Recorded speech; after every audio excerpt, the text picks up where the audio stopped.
ఈ 24 వార్డులో చాలా ప్రాంతాల్లో డ్రైనేజ్ సమస్యలు ఉన్నాయి, రోడ్డు సమస్యలు ఉన్నాయి. గతంలో ఉన్నవారు ఏం పట్టించుకోలేదు. ప్రజల్లో తీవ్ర అసంతృప్తి ఉన్నది. కాబట్టి కొత్త వాళ్ళకి అవకాశం ఇవ్వాలా, అభివృద్ధికి తోడుగా ఉండాలి, అభివృద్ధికి బాటలు వేయాలని చెప్పేసి ప్రజలు కోరుతున్నారు.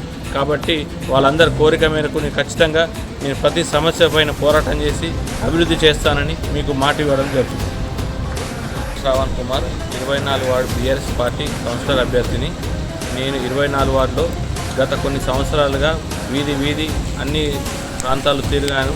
అన్ని ప్రాంతాల్లో ఉన్న సమస్యలు తెలుసు. రోడ్డు సమస్యలు, ప్రతి ఇంటింటికి ఏమి ఇబ్బంది ఉందో, ప్రతి మనిషికి కావాల్సిన పథకాలు ఏంటి అనేది పూర్తి అవగాహనతో నేను నిలబడ్డాను ఈరోజు.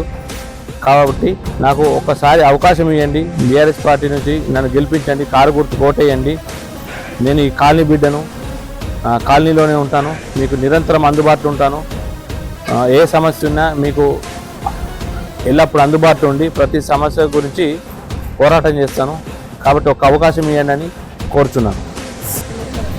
నేను ఏ అధికారం లేకున్నా కానీ గతంలో చాలా పనులు చేసిన. మొన్నటి వరకు చాలామందికి రేషన్ కార్డు ఇప్పించిన, ఇందిరమ్మ ఇల్లు ఇప్పించినాం, పెన్షన్ ఇప్పించినాం.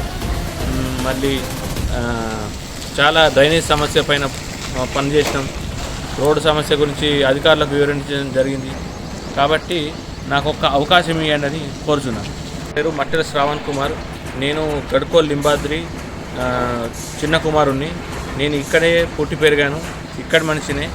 కాబట్టి నాకు ప్రతి సమస్య పైన అవగాహన ఉంది. గల్లీలోనే ఉంటాను.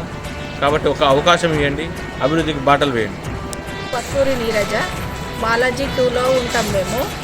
అయితే మా దగ్గర గటర్ మస్తు ప్రాబ్లం ఉంటే శ్రావణ్ గారికి ఫోన్ చేయగానే వచ్చి అది క్లీన్ చేయించాడు. మరి మళ్ళీ వర్షంలో తడుచుకుంటూ కూడా మా దగ్గరికి వచ్చి మస్తు పనులు చేయించాడు. పదవిలో లేనప్పుడు కూడా మాకు పనులు చేయించాడు. ఇప్పుడు పదవి ఇస్తే ఇంకా ఎన్ని పనులు చేయిస్తాడో ఒకసారి అవకాశం ఇద్దాము. మన దగ్గర ఉన్న అన్నదమ్ముడు కదా, మనము మన అన్న తమ్ముడికి ఓటేస్తే మనకు పనులు చేస్తాడు. మనము ఓటేసినాక అడిగే అధికారము మనకు ఉంటుంది. కాబట్టి మన అన్నను గెలిపిద్దాం. శ్రావణ్ అన్నకే మన ఓటు. జై తెలంగాణ. జై తెలంగాణ.